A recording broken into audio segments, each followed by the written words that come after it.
అన్నీ కలిపిన పప్పులు 1 కప్పు, బియ్యం 1 కప్పు వేసుకొని గిన్నెలోకి నీళ్ళు పోసి శుభ్రంగా కడిగి అరగంట సేపు నానబెట్టుకోవాలి.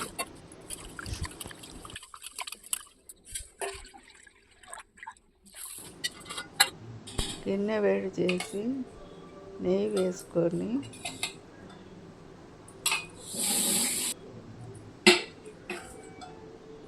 జీలకర్ర వేసి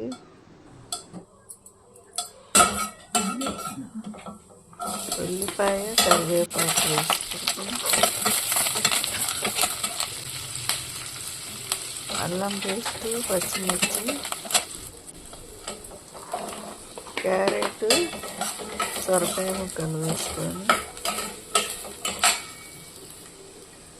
పచ్చి బఠానీ, టమాటా ముక్కలు వేసి చిన్న మంటపై కొద్దిసేపు వేయించుకోవాలి.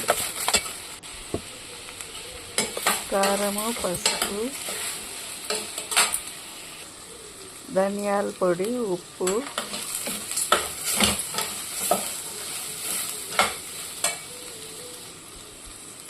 ఇంగువ వేసుకొని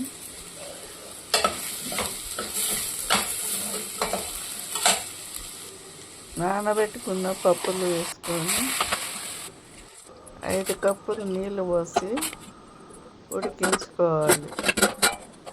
పప్పులతో కిచిడి తయారైనది.